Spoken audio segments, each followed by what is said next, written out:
Hello, friendos.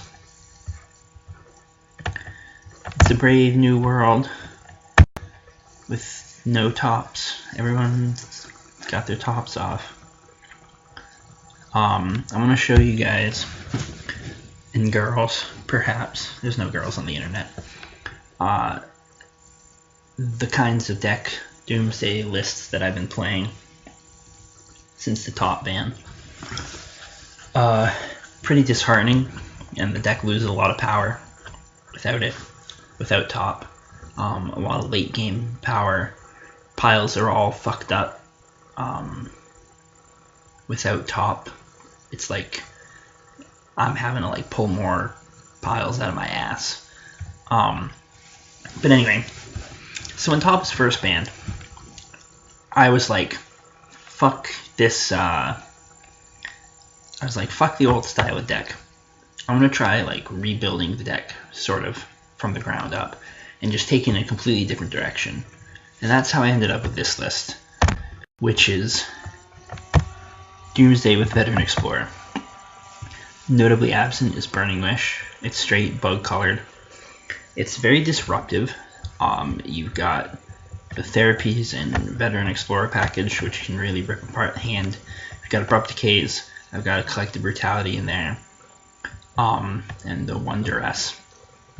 I'm using a Conjurer's Bauble and a Chromatic Sphere as the sort of stored draw, as they call it, in place of top.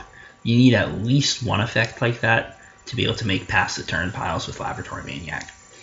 I personally think you need two effects like that, because if you have one out and you want to make a pass the turn pile, then you need another one to put in the pile. So here I did a split with Chromatic Sphere and Conjurer's Bauble. Chromatic Sphere is interesting in that the draw is part of the a mana ability, and so it can't be responded to. And so if you use it to draw a card with Laboratory Maniac out, there's no cards left in your deck, you win, and then never have a chance to remove the Lab Maniac. So, this list did a lot of powerful things. Therapy is like, with Veteran Explorer, is like a discard spell and a mini ritual together. The problem with this list was that it kind of limped along if you weren't, running on all, what the fuck is that expression? In high gear, on all stoves, anyway. So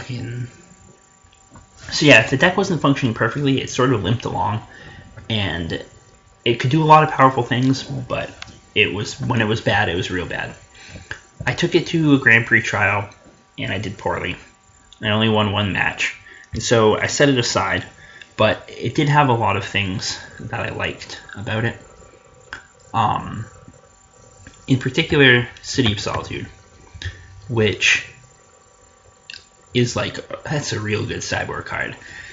Post-board, most people are bringing in, Invasive Surgery or Flusterstorm or something that can't touch City of Solitude. And really, for most people, most decks, the only out they might have to it, the only way they have to remove it, is Abrupt Decay.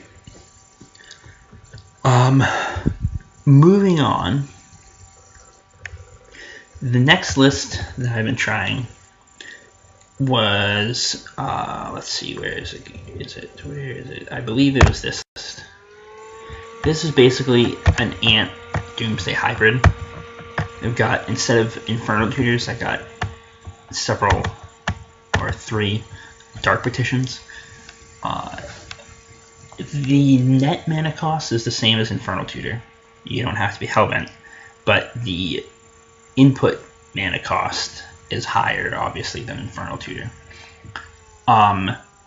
You'll note that I'm not playing Ideas Unbound in the main. Instead, I'm just playing the Infernal Contract. I can't remember why I decided to do that. And you've got Pass and Flame, so you can just do a traditional Tendrils kill. You got some extra rituals. It's a little land light. I think I had another version of this list that ran 16 lands. I wonder which one was. Maybe it was this one. Yeah, okay. This is the one. This is the one that was actually good. This is the one that I actually sort of liked. So I'm only running one bauble. Only one Lotus Petal. We're up to 16 lands this time. Still got the Dark Petitions and the Past in Flames. I brought the Laboratory Maniac back so that you could do past the turn piles. So this list is pretty good. It could do a passable impression of Ant, and it could do a passable impression of Doomsday. But it wasn't really super good at either, and so it didn't really do both well enough, or either one well enough. And I basically felt like playing a bad Ant deck or a bad Doomsday deck. However, I did like Dark Petition. Dark Petition is a pretty good card, especially if you have like Petition and Doomsday in hand, and so you have Spell Mastery. You can petition for like a Lion's Eye Diamond or something to go off, and then the Petition gives you the 3 mana to cast the Doomsday. So Dark Petition's a cool card. The Ant half of the deck in practice felt more powerful than the Doomsday half of the deck, and I basically asked myself, why the fuck am I not just playing Ant? So then I went back and decided to go more in line with the traditional Doomsday lists and think about sort of just replacing Divining Top. Now, this list is the one that I started out with. Basically, day 0, as I say there. As soon as Top was banned, this is what I brewed up. It, in the end, is sort of what I've come back to. Probably in part because it's most similar to what I've been playing, and so I feel most comfortable with it. But I ended up with 2 Conjurer's Baubles, no Chromatic Sphere. I decided the Chromatic Sphere, I wasn't playing it. Some people were playing it when Top was still legal. I never played it when Top was still legal. I just don't think it's really necessary, and that 1 extra mana that it takes to activate can actually be a big problem, because Doomsday runs real tight on mana a lot of the time. You also see this Act on Impulse here instead of Ideas Unbound. Now, the reason for that is that you can make double cantrip piles for less mana with it. So if you had, imagine you had Doomsday, a Ritual, and 2 Ponders in your hand or something, and you had a Swamp and 2 Islands for your lands. You play a Ritual into Doomsday, and then you build a pile that's LED, Act on Impulse, LED, Burning Wish. And you ponder into the first LED, ponder into the Act on Impulse, and you break the LED for red. Cast Act on Impulse, and then you exile the 2 LEDs and Burning Wish. And then you can actually, because the Burning Wish is exiled, you don't have to worry about discarding your hand, so you can use those LEDs to pay for the Burning Wish. With Ideas Unbound in the deck, a passive turn pile would cost, you would need 1 extra red mana to be able to cast the Burning Wish. So you actually end up spending less to use Act on Impulse, and then in a lot of situations it doesn't matter.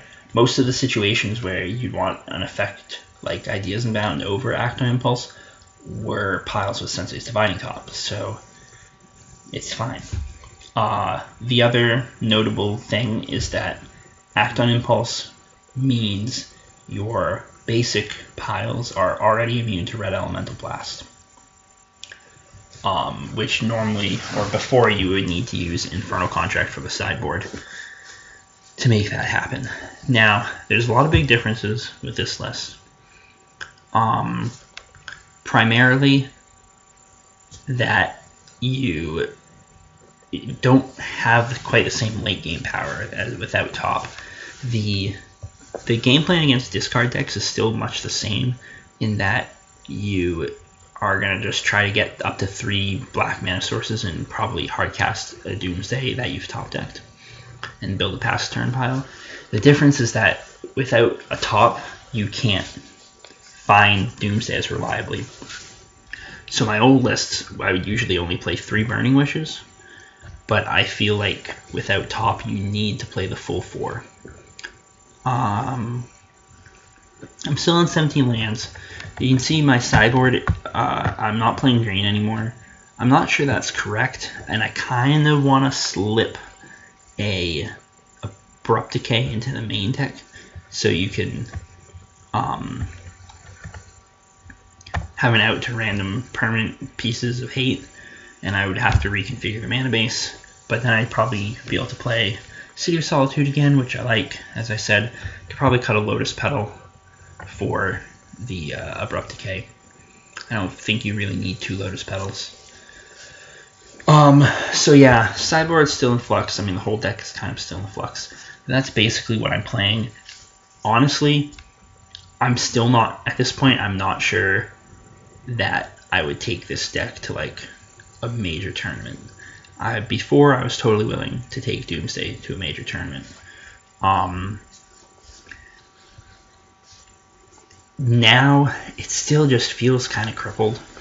I think as I get more experienced with the deck, I might feel a little better about it. But for now, if I went to a real tournament, I'd probably play this Burning Ant list, which is just Ant with some Burning Wishes slapped in instead of extra cantrips. I like it because my old habits die hard. I like having answers out of the sideboard, which I don't have a whole lot of in this list, but you know. Anyway, one thing I forgot to mention. So there's an old card from Visions, I think, called 3 Wishes that does almost exactly the same thing as Act on Impulse, but it's costs blue. It's 1 blue, and it's an instant. And at the end of the turn, or at the beginning of your next turn, I think, if you don't cast the cards that are exiled, it puts them into your graveyard. So that's another option that you can use. It has some advantages over Act on Impulse, primarily in that if you cast it before the combo, you won't lose the cards that you exile. So if you get like real unlucky and you exiled, you know, your Laboratory Maniac that you needed or something, then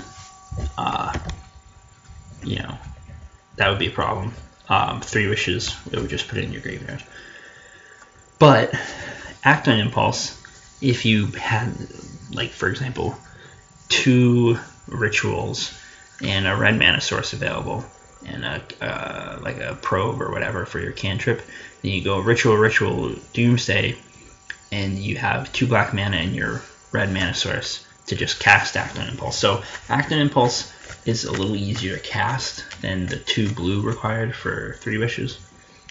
But I tried them both. I ended up on Act on Impulse. I don't think it matters that much, to be honest. To be perfectly honest, they're pretty much the same card. I own a physical copy of Act on Impulse. I do not have a physical copy of 3 Wishes, so that may have influenced my decision.